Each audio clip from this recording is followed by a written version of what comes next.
Assalamualaikum warahmatullahi wabarakatuh. Saya Asma Syaril Putra akan membahas tentang ragam bahasa. Yang pertama ada ragam daerah, yang kedua ragam bahasa terpelajar, ketiga ragam bahasa resmi dan tidak resmi, yang keempat ragam bahasa berdasarkan pokok persoalan, yang kelima perbedaan ragam bahasa lisan dan tulisan, yang keenam ada ragam bahasa baku dan tidak baku. Langsung saja masuk ke yang pertama, ada ragam daerah.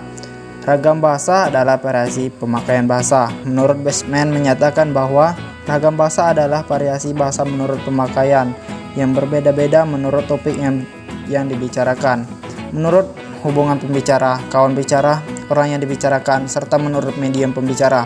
Dengan kata lain, ragam bahasa adalah variasi yang berbeda-beda yang disebabkan karena berbagai faktor yang terdapat dalam masyarakat, seperti usia, pendidikan, agama, bidang kegiatan, dan profesi, latar belakang budaya daerah, dan sebagainya. Akibat berbagai faktor yang disebutkan di atas, maka bahasa Indonesia pun mempunyai ragam bahasa. Kerr membagi ragam bahasa Indonesia menjadi 7 ragam bahasa, diantaranya ragam bahasa yang bersifat perseorangan. Ragam bahasa ini disebut dengan istilah idiolek. Idiolek adalah variasi bahasa yang menjadi ciri khas individu atau seseorang pada saat berbahasa tertentu. Ragam bahasa yang digunakan oleh sekelompok anggota masyarakat dari wilayah tertentu yang biasanya disebut dengan istilah dialek. Misalnya ragam bahasa Indonesia dialek Bali berbeda dengan dialek Yogyakarta. Ragam bahasa yang digunakan oleh sekelompok anggota masyarakat dari golongan sosial tertentu, misalnya disebut sosiolek. Misalnya ragam bahasa masyarakat umum ataupun golongan buruh kasar tidak sama dengan ragam bahasa golongan terdidik. Ragam bahasa yang digunakan dalam kegiatan suatu bidang tertentu, seperti kegiatan ilmiah, sastra, dan hukum. Ragam ini disebut juga istilah fungsiolek. Contohnya ragam bahasa sastra dengan ragam bahasa ilmiah. Ragam bahasa sastra biasanya penuh dengan ungkapan atau kisan, sedangkan ragam bahasa ilmiah biasanya bersifat logis dan eksaks. Ragam bahasa yang biasa digunakan dalam situasi formal atau situasi resmi biasa disebut dengan istilah baku atau bahasa standar. Bahasa baku atau bahasa standar adalah bahasa yang dijadikan dasar ukuran atau yang dijadikan standar. Bahasa baku biasanya dipakai dalam bahasa resmi, seperti dalam perundang-undangan, surat menyurat, dan rapat resmi, serta tidak dipakai untuk segala keperluan, tetapi hanya untuk komunikasi resmi, wawancara teknis, pembicaraan di depan umum, dan pembicaraan dengan orang yang dihormati. Di luar itu dipakai ragam bahasa tidak baku. Ragam bahasa yang biasa digunakan dalam situasi informal atau tidak resmi, yang biasa disebut dengan istilah ragam non-baku atau non-standar. Dalam ragam ini, kaidah-kaidah tata bahasa seringkali dilanggar. Ragam bahasa yang digunakan secara lisan yang biasa disebut dengan bahasa lisan. Kedua, ada ragam bahasa terpelajar. Tingkat pendidikan bahasa Indonesia juga mewarnai penggunaan bahasa Indonesia. Bahasa Indonesia yang digunakan oleh kelompok penutur berpendidikan tampak jelas perbedaannya dengan yang digunakan oleh kelompok penutur yang tidak berpendidikan, terutama dalam perapalan kata yang berasal dari bahasa asing seperti berikut ini. Yang pertama ada tidak terpelajar. Yang kedua, berlawanan dengan kata terpelajar. Yang kedua, video yang berlawanan kata video. Yang ketiga ada fajar yang berlawanan kata fajar. Yang keempat ada vitamin, ada yang ke lawan kata vitamin. Kelima ada film. Yang keenam ada film. Yang terakhir ada kompleks dan lawannya kompleks. Dan yang ketiga ada ragam bahasa resmi dan tidak resmi. Pertama, ragam resmi. Ragam resmi adalah bahasa yang digunakan dalam situasi resmi, seperti pertemuan-pertemuan, peraturan-peraturan, dan undangan-undangan. Ciri-ciri ragam bahasa resmi meliputi sebagai berikut: menggunakan unsur gramatikal secara eksplisit dan konsisten, menggunakan imbuhan secara lengkap, menggunakan kata ganti resmi, menggunakan kata baku, menggunakan EYD, menghindari unsur kedaerahan. Yang kedua ada ragam tidak resmi. Ragam tak resmi adalah bahasa yang digunakan dalam situasi tak resmi, seperti dalam pergaulan dan percakapan pribadi. Ciri-ciri ragam bahasa tidak resmi, kebalikan dari ragam bahasa resmi. Ragam bahasa tidak resmi ini digunakan ketika kita berada dalam situasi yang tidak normal. Ragam bahasa resmi atau tak resmi ditentukan oleh tingkat keformalan bahasa yang digunakan. Semakin tinggi tingkat kebakuan suatu bahasa, berarti semakin resmi bahasa yang digunakan. Sebaliknya, semakin rendah pula tingkat keformalannya, makin rendah pula tingkat kebakuan bahasa yang digunakan.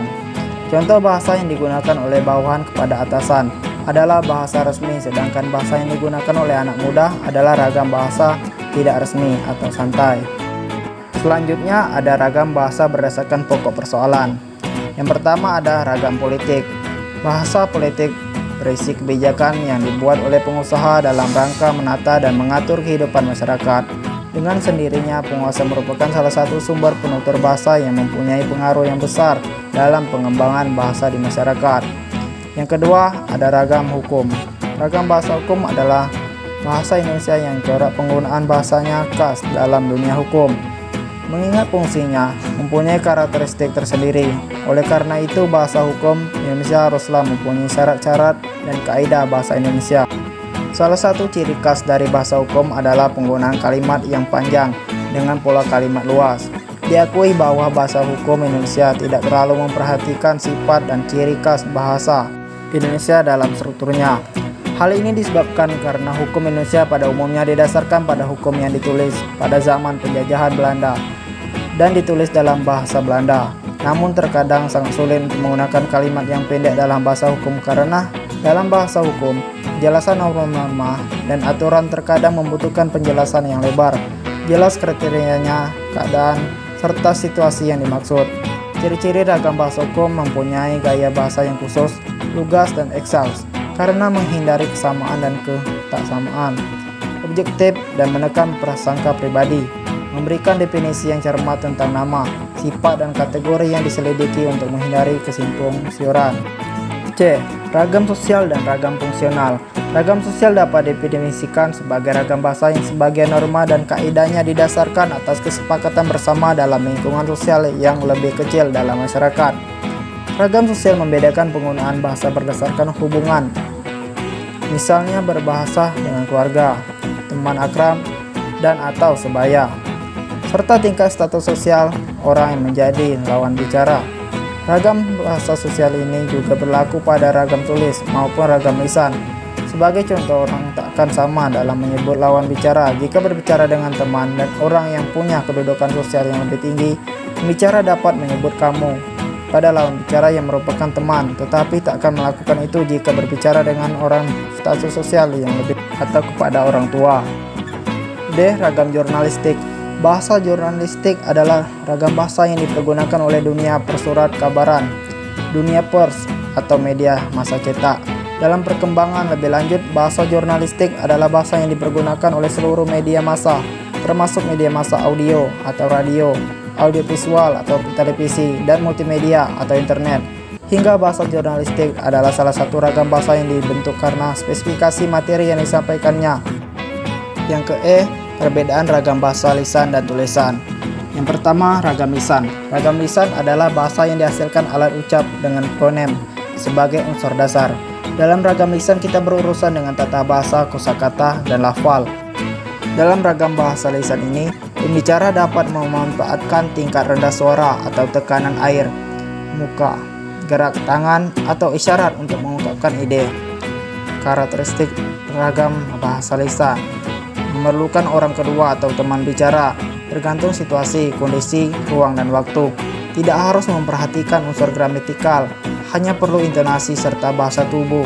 Berlangsung cepat, sering dapat berlangsung tanpa alat bantu, kesalahan dapat langsung dikoreksi, dapat dibantu dengan gerak tubuh dan mimik wajah serta intonasi, dipengaruhi oleh tinggi rendahnya suara. Yang kedua ada ragam tulis. Ragam tulis adalah bahasa yang dihasilkan dengan memanfaatkan tulisan dengan huruf sebagai unsur dasarnya. Dalam ragam tulis, kita berurusan dengan tata cara penulisan dan kosakata. Dengan kata lain, ragam bahasa tulis kita tuntut adanya kelengkapan unsur kata seperti bentuk kata ataupun susunan kalimat, ketepatan pilihan kata, kebenaran penggunaan ejaan, dan penggunaan tanda baca dalam mengungkapkan ide. Perbedaan antara ragam lisan dan tulisan. Yang pertama, tata bahasa. Ragam bahasa lisan, Nia sedang baca surat kabar, tapi kau tak boleh menolak lamaran itu. B. Ragam bahasa tulisan. Nia sedang membaca surat kabar, namun engkau tidak boleh menolak lamaran itu. Yang terakhir ada ragam baku dan ragam tidak baku. Bahasa Indonesia baku adalah salah satu ragam bahasa Indonesia yang bentuk bahasanya telah dikodifikasi, diterima, dan difungsikan atau dipakai sebagai model oleh masyarakat Indonesia secara luas. Contoh pada Undang-Undang Dasar. Undang-Undang Dasar 1945 pembukaan bahwa sesungguhnya kemerdekaan itu ialah hak segala bangsa, dan oleh sebab itu penjajahan di atas ini harus dihapuskan karena tidak sesuai dengan peri kemanusiaan dan peri keadilan. Dari beberapa kalimat dalam undang-undang tersebut menunjukkan bahasa baku dan merupakan pemakaian bahasa secara baik dan benar. Bahasa Indonesia tidak baku adalah salah satu ragam bahasa Indonesia yang tidak dikomedikasikan, tidak diterima, dan tidak difungsikan sebagai model masyarakat Indonesia secara luas, tetapi dipakai oleh masyarakat secara khusus. Baiklah, itulah dia beberapa penyampaian materi dari saya. Semoga dapat menjadi manfaat bagi kita semua, khususnya mahasiswa Universitas Bengkulu. Saya akhiri, wassalamualaikum warahmatullahi wabarakatuh.